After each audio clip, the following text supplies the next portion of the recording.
Welcome to Real Talk in ELT, a podcast that talks about the reality of teaching English. Welcome back to another episode of Real Talk in ELT. Hi there, Just Kelly here. So this is an episode that will kick off my official CPD for 2023. It rhymes, so that's kind of fun. Anyways, so the first thing that I wanted to express was gratitude, because there's quite a few things that I've been invited to do and participate in. And because of those things, and because of my professional network that has been building and growing, and super happy and thankful for all of those people that I know and new people that I get to meet soon. I was introduced to something called EdYOUFest. And I was introduced to it through a colleague, Andre Hedlund, and who I've taken some courses with. He's been on the podcast before. I've been on his podcast. It's wonderful. And so, yes.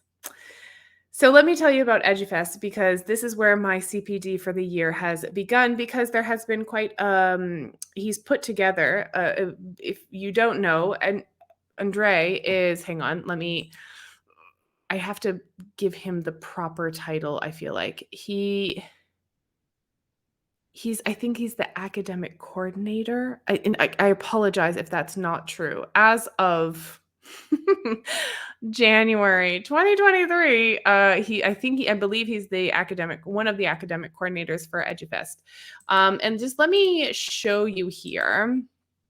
Let me click around a bit. I apologize for the clicky noises. That's irritating to me when I listen to things. Last click, I promise. Okay, so EdYOUFest. So if you haven't heard of it, it's a great organization, and so you can go to edyoufest.org.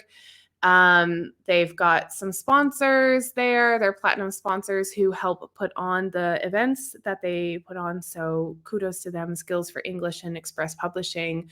Thank you always to sponsors who allow educators to meet together. It's quite wonderful. So EdYOUFest is this organization. You can go through their webpage. I'm not going to go through it because, well, it would be an extremely long episode. So let me give you kind of the rundown. In January 2023, they announced, well, first of all, there is a EdYOUFest conference coming up in August 2023. It's happening in Athens, Greece. So if you got a little spare change and you want to head over to Greece and pop around for some professional development and sightseeing, that would be fun. But really what they have going on right now in January is the online webinar series. So let me just show you here. So if you kind of click around, you can find all the information that you need. But so this actually started, I'm lying, it started in November.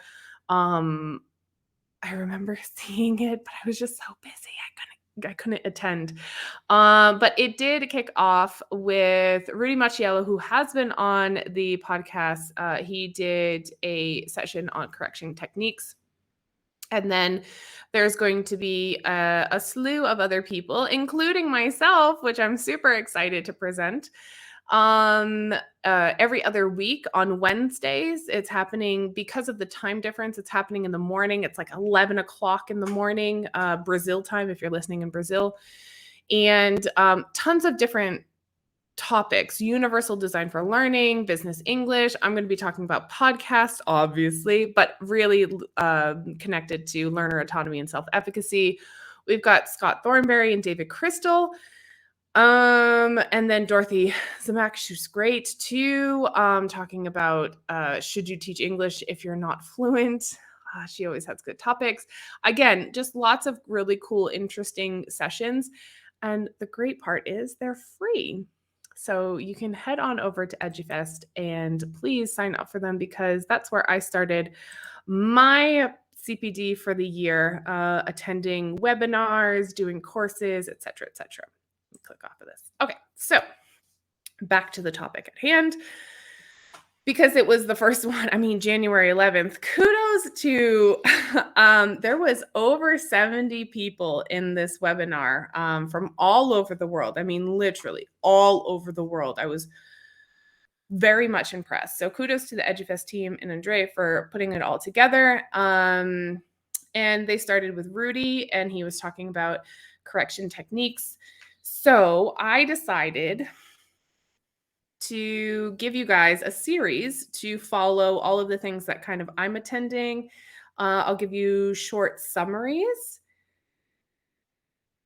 of what I see, what I'm doing, and kind of my perspective. Give you kind of like summary and some side notes. That's what this whole series should be, like, a summary and side notes. That's that's what it's gonna be. And I actually needed something to replace the CELTA trainer and training series because I was doing that quite frequently. I was doing that weekly last year, and we can't let you guys not have any content. So, all right. So recapping from Rudy's session today, again, he was going through correction techniques. And he started out the session with why do mistakes happen, really kind of digging into the ideas that sometimes it's from a lack of knowledge from the students, but also sometimes it's from insecurity. It can be from low confidence levels, not being able to use, not being able to use the language and fear of using the language. Then he went through and clarified the difference between mistake, error, and slip. So typically we just kind of say mistake or error, but there are actual differences between those. So mistake is something that okay. This is what he said. I believe him. I trust him. Something that a native speaker wouldn't like make, like they wouldn't make that mistake. And it's usually because of direct influence of the speaker's L1. It makes sense. Whenever I see native speaker, I always feel like a little bit, I don't know why. It's like I have a thing. I'm going to have to unpack that a little bit this year. Anyways, then he went into errors, and errors are things that, things that might be new or things that are just not well performed. So maybe the student is testing out new language, and they're just not doing it quite accurately. And then there's slip, which the execution is not well performed, and it's due to a lack of attention. So that's usually when people are tired or not paying attention. Or a lot of times what I've noticed is like when students will sit there and they try to this always happens with my speaking activities, like always, literally always. You give somebody a speaking activity and they get so focused on just trying to complete the activity and communicate that they are just not paying attention to any of the language that they're using, and it comes out wrong. But that they know it. It's just that they're not paying attention because they're so focused on doing one thing. It's kind of like because all of their cognitive, how would I say, all of their cognitive energy is focused on just completing the task, and sometimes they forget, like, oh, this is a language classroom, so I still have to be concerned about that as well. So yeah, that always happens with me. Anyways, okay, so then hopefully this is going to be helpful for some people. So then he talked about intelligibility. And he gave an example of business people trying to negotiate, and if they come from two different countries and they're non-native speakers of English, and then they have to use English as the language for negotiation, that they're mostly focused on intelligibility and communication and not so much on accuracy, because they really just kind of need to get the job done. That's like a major point. And business as an English lingua franca. So anyways, so if you're a business English teacher and you don't know about intelligibility, I would strongly suggest looking into it and that's sometimes what happens, especially when we teach business English, is that we have to prioritize communication and intelligibility over accuracy, which is not comfortable for teachers. And sometimes, it's not a great thing to do in the grand scheme of things. We would love for our students to have overall a good level of accuracy and fluency at the same time, but fluency sometimes gets prioritized because of time constraints and everything else that goes on. Motorcycle in the background. Okay, next. He did have a list of references. Bartram and Walton from 1991 was one of the ones that kept popping up. So I wrote down the quote that he had put in there. So it was an interesting quote, and it relates to this idea of communication and intelligibility. So a mistake of communication is always a mistake, also a mistake of the rules. But the reverse is not true. So like if you have a problem with the rules, that doesn't always mean that you're going to have a problem with communication. But if you have a problem with communication, it always means that you're not able to communicate the rules. So it's and this is where teaching becomes the art. This is my side note. So my side note here is like, this is where teaching becomes an art, because depending on who your student is, depending on what their needs are, depending on what context they're using the language in, depending on a lot of factors, we have to prioritize things. And sometimes grammatical rules, though they might be emphasized and sometimes overemphasized in things like exam class preps and things like that, we might have to lower the expectations, not lower the expectations. That's a bad way of saying that. We might have to reprioritize what we actually need to focus on and what we need to correct. Because if we're correcting everything, we're going to demotivate the students. I think that's actually a direct quote from Rudy, but I feel a similar way. So we don't want to demotivate students, but at the same time, we need to give them correction that is going to be beneficial for the scenario and the context in which they need to communicate. It's our job to analyze that scenario and context and then prioritize what that means. Another Kelly side note is one of the things that I have to, and I force myself to do a lot, and it's a kind of like a constant evaluation, is that when I look, when I'm working with clients and I look at the context in which they have to communicate, I look at the language community in which they're interacting, because language communities. The neighbor's dog. I swear to God, this is like the noisiest neighborhood only when I'm recording the podcast. I apologize yet again. So language communities exist, whether you want to believe it or not. There are multiple levels. Think of them as concentric circles, overlapping concentric circles. So kind of like the diagram almost looking things. And language communities are built out of like social structures, kind of, or hierarchical structures if you're working in a business. And each language community determines and dictates the priority of what language, in terms of accuracy and fluency, is appropriate for that specific language community. Let me break that down for you, because that's a little bit much. So if we look at a hospital, so we have many people in the hospital, right? So, and we'll just look at the employees. We won't look at the patients. So we've got the doctors, we've got nurses, we've got medical technicians, we've got the administrative staff, we have the cleaning staff. I mean, layers and layers and tons of people that work there. So language communities exist. Like, for example, all of the doctors can create a language community, because hierarchically speaking, they're kind of on the same level. They're all doctors, right?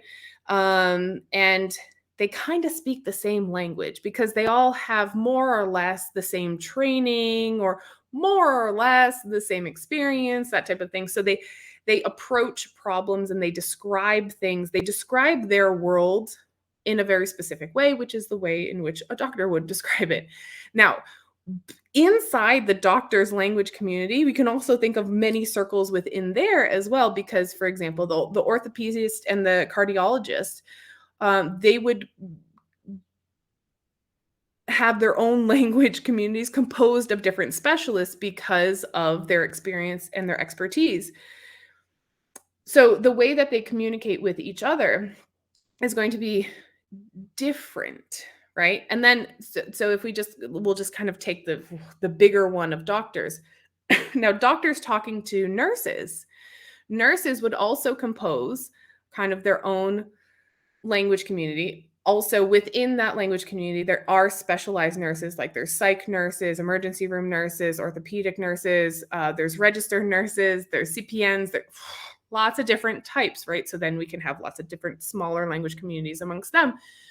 But we'll just take doctors and nurses. Now, doctors have their own way of speaking, and nurses have a similar way, but not exactly the same way, because though they have similar medical training, they might not kind of like speak the same language.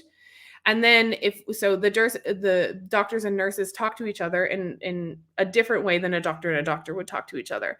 And that would be different than the administration. For example, if we have a team of employees that work on admittance and they do the triage of the patients, the way that the doctor is going to communicate with the triage staff and the nurses and a fellow colleague of a doctor is going to be different, right? So why am I talking about this? So when we talk about communication and we talk about intelligibility, we can say, well, it has to be intelligible and you have to be able to communicate your message. I would take that a step further. And in my classes, in what I do with my clients is I say, well, you have to be able to communicate. You have to be able to communicate intelligibly, but also I have to know who you're communicating with, because that very much determines the needs of the student. Because if I know who they have to talk to, then we can kind of analyze the hierarchical structure. We can also determine some of the common language amongst experts, we can say. And this goes beyond hospitals. This can go to IT professionals. This can go to administrative professionals. This can go to people who are working in agriculture, anything like that, top to bottom. I mean, you have to know who you're talking to, because to measure I don't know if we can actually use that word, but to appoint a level of intelligibility and a level of communication that's appropriate, we would have to know who the audience is, because communication doesn't happen only one way, it happens two ways. So to be able to give good correction on things that we're prioritizing, like communication, like intelligibility, perhaps there's elements of fluency, perhaps there's elements of accuracy, we would have to know the language communities that our students are interacting with. Now, sometimes it's super easy and it's just like, well, they're interacting, if they're traveling, they're interacting with the world, right? So, okay, so in general, they have to be and then sometimes it can be very, very specific. Like they're interacting with executive level employees from international companies that speak multiple languages, and they're all specialists in but I mean, let me give you a perfect example. Executive level employees from multiple countries, including the United States, Japan, the Netherlands, South Africa, and Brazil, that are specialized in artificial intelligence, specifically machine learning, for the process of, I mean, literally, this was one of the needs analysis that I did for one of my students. It was absolutely insane. So it was kind of like, Okay, so how do those people communicate with each other so that I can determine what is the best prioritized list of things that I'm going to be giving my student correction on?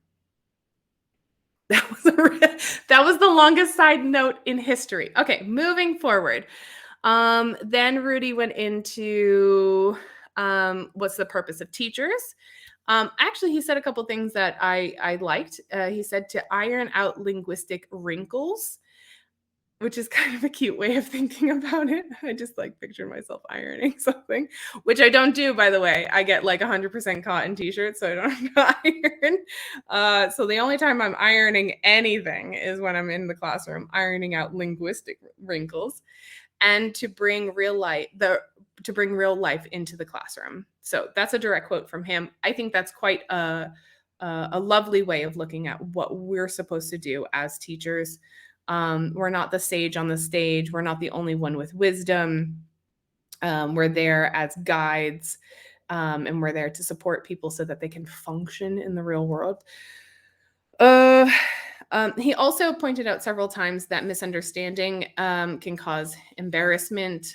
He said it 2 or 3 times that he was very concerned about, sorry, that when we're correcting people, we should be very aware of their emotional reaction to these types of things, because we know that if effective filters from, we know that they have to be motivated and they have to be comfortable in the classroom, because as soon as they get uncomfortable, if we demotivate students, that's it. No more learning occurs, which he did reiterate at the end of his session in a quote, or actually it was a formula for motivation from Robert Gardner in the 1960s. He actually has like a formula, like a mathematical formula, and motivation is the multiplier in that formula. So if people are demotivated because of the way that we're doing these things, or the approach that we're taking, or the misunderstanding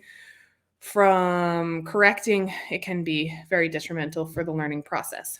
Okay, then he jumped into positive evidence and negative evidence.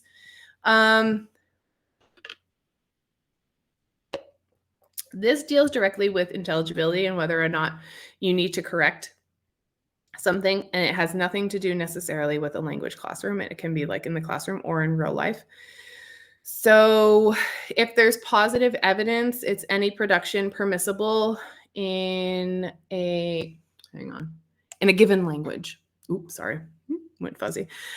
In a given language. So even if there is a mistake or an error or a slip or whatever, it's forgiven and people move on.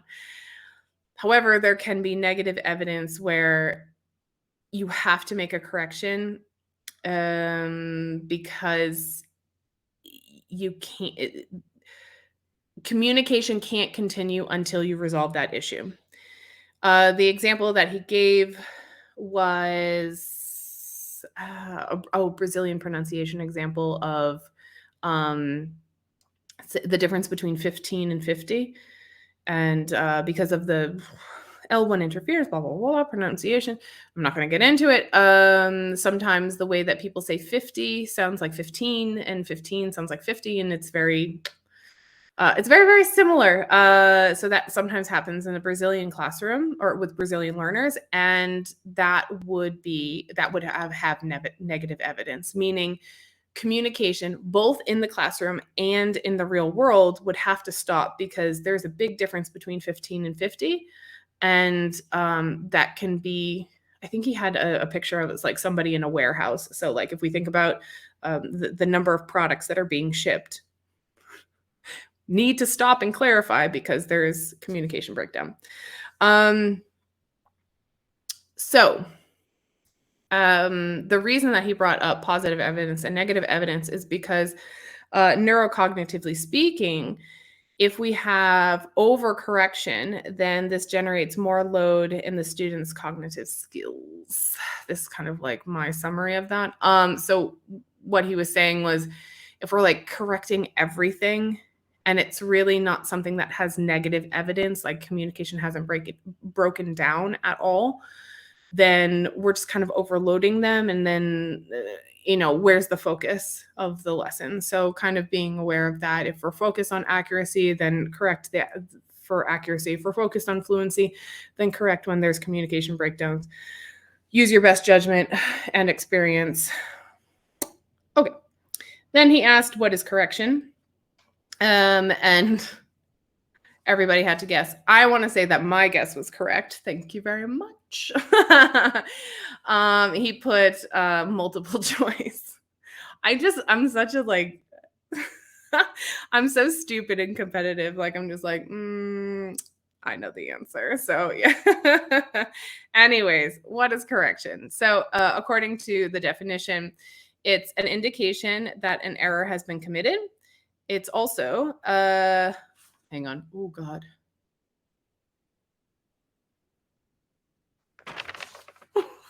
Can't read my notes. Provision of the sorry. I was writing and listening at the same time. Provision of the correct target language form and metalinguistic information about the nature of the error. So correction encompasses all three of those things. But he did want to make the distinction between feedback, which is kind of like the explanation. So if we give a learner feedback on an error, mistake, or whatever happens we're giving them, there's a correction being made, right? If we're giving them feedback, typically we're giving them a longer explanation. If we're giving a correction, we're giving them just kind of like the correct model. And if we're giving corrective feedback, it's kind of a combination of the both of those. So you can choose what's most appropriate for your learner and for the specific scenario. Do they need an explanation? Do they just need the correct model? Or do they need some combination of both of those? He talked about fossilization quickly. Not quickly. There was an explanation, but I'm not going to go through the explanation. I'm going to talk about fossilization quickly. So there's two types of fossilization. When L1 exerts dominance over L2, pretty much you get interference and it just it keeps happening. And when someone learns something incorrectly because of lack of correction, both scenarios, there's a lack of correction, right? So either their L1 interferes or they learn it incorrectly, and then it just fossilizes and becomes this thing that they keep saying, or they produce, or they write, whatever. And there's just a lack of correction, so it becomes fossilized. So what kind of feedback should we use? So he gave examples of two types of feedback. Before I go into those, because this is how my brain works, and I'm going out of order of his presentation because my brain works this way. So before you get feedback, let's make sure that we focus on the very important thing of priming. And you use this for both types of feedback. And you have to make sure that the students understand where the problem is. He quoted someone, Bach, 1995. There was another person too. I just wasn't able to write the name down. There's a couple of sources on this one, that speakers' repeated production of a previously spoken or heard structure. So you have to prime them, meaning here's where the problem is. Identify the problem. And then you can either use explicit or implicit feedback. Explicit feedback, the learners know that they're being corrected. So pretty much you're saying, that's wrong. Here's the correct way. It's very direct. You usually give a model. The problem is, Rudy said you can scar someone. I don't like the word scar. I feel like I'm not scarring people, but I do understand the idea that people can have this shut down, closed view, especially if you're doing explicit feedback in front of others. Let me give you an example. Again, I don't like the word scar, but let's dig into this. If you've ever had classes in companies like I have, and if you've ever had groups that have a supervisor or someone that's in charge together with the people that they're in charge of, I would shy away from explicit feedback, because depending on the personalities of the people, because this is one example of scarring. So if you're correcting someone, let's say in this group of, I think there's like 6 people, one of them is a supervisor, and the other 5 are the employees that report directly to that supervisor. And you say, that's wrong, give them a model, and then make them do it over again. If I'm doing that to the employee, hierarchically speaking, there's not really an issue. It's kind of like, okay, whatever. If I do it to the supervisor in front of the employees, there can be an issue. And this is what he means by scar. I don't like the word, but okay, I get the idea. If I'm correcting a supervisor in front of the subordinates, sometimes it's like, oh, and then that's it. That's it for the learning journey for the supervisor. He's not going to participate anymore. It's just, it turns into a whole thing. Some people are super open to it. Some people really don't care. And like their whole vision of the learning process is that I'm here to be corrected because I'm going to make mistakes and I'm okay with it. That happens. Sometimes there's another influence. This doesn't only happen in groups too, this quote unquote scarring of people. It can happen individually, and then they kind of shut down. And if you're working one-on-one with somebody and they shut down a little bit, then it's going to be really hard for you to get them to open up again to make a mistake because, yeah. So explicit feedback, there's pros and cons. There is a higher learning rate, according to some statistics, apparently, and it indicates where the mistakes are very clearly. But you're putting that student in the spotlight. And because they're in the spotlight, that could cause a problem. The other type of feedback that you can use is implicit. Now, implicit, the students don't know they're being corrected because it's usually in the form of recasting something. It doesn't typically break down communication. It's more real life like. However, I feel it has some drawbacks too, because the students don't know that they're being corrected. Sometimes they just don't even pay attention. They don't even realize it because that's the whole point, that it's implicit, right? So I've had a student in the past that I recasted with him for like, oh God, I can't even tell you how long. And it just wasn't working. And then I tried to do explicit with him and it still didn't work. So I think there was just a problem with this. But anyways, implicit wasn't working. Like I would recast him and he was like, I was like, no, repeat. Or can you say it again? Or sorry, I didn't hear you. Or I would try to make it as like realistic as possible, like lifelike as possible. And it didn't, not aware. So you can use implicit feedback if your students are the type of student that kind of like pays attention, like, oh, she said it a little bit differently for me. I'm going to repeat what she said and then like just kind of move on. There was a comment at the end of the session by, hold on, I forgot his name, Ron Moraine, I think. He's from EdYOUFest, but he was there and he had a question. He commented on it. He said that implicit can lend itself to a more Socratic way of students correcting their own errors, and you can kind of feed it into the group or feed it back to the student, and then they kind of discover the errors on their own. I find that to be very, very good. Again, depending on the characteristics of your student. I think, the reason that we have so many different feedback techniques and like different variations of the way that you can do things is because it really depends on how your students react to these types of things. So I agreed with Ron. I thought it was really nice. And it got approval from all teachers around. And Rudy was shaking his head fervently because he was very appreciative of that comment. But yeah, so, you kind of have to, again, teaching it is an art. I thought it was good. It was a good refresher for me. Some new references for me to kind of dig into and just kind of it was a bit reflective for me of like what I'm currently doing. Do I want to change anything? Kind of like playing around with the different style of feedback, corrective feedback and corrections that I give my students. So overall, helpful. It was a 1-hour session and it was completely free, which makes it all the more better. So this is what I would recommend let me see. Until June, EdYOUFest is putting on these twice a month free workshops. They're great. Even if it's something that you might know or be very, very familiar with, it's something that you can sit there and listen to another person's perspective. Obviously, other people highlight different aspects of things that you might know.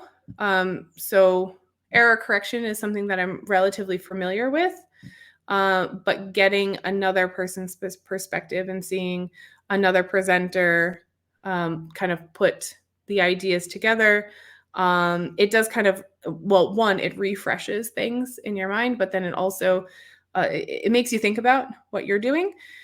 So I highly recommend it.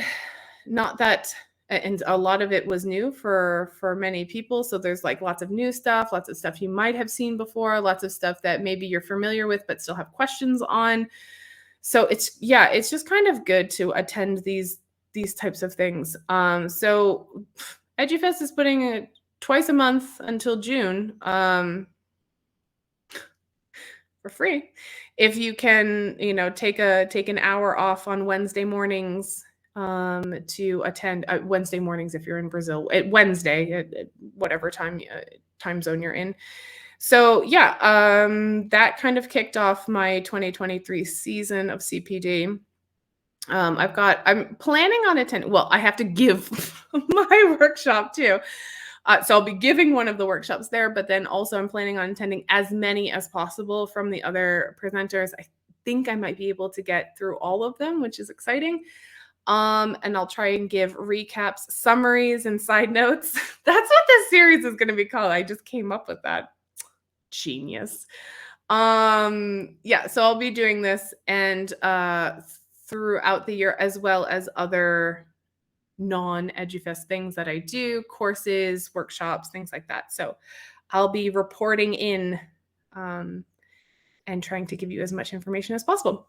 So that's it for today. It's kind of a quick one, about half an hour of me chatting away. Hopefully it was helpful. If you have any questions about correction techniques or anything like that, feel free. You can message me directly, or you can get in touch with Rudy because, he's been on the podcast too. So he's a familiar face. And that's it. I will see y'all later with another episode. Who knows when? Okay, bye. Thanks for tuning in to another episode of Real Talk and ELT. Want to join the conversation? Head on over to Instagram at Kelly Pennington ELT and send me a message. Be sure to subscribe to my YouTube or Spotify channel to stay up to date. And of course, take care of yourself, your health, your vibe, and your tribe. Until next time.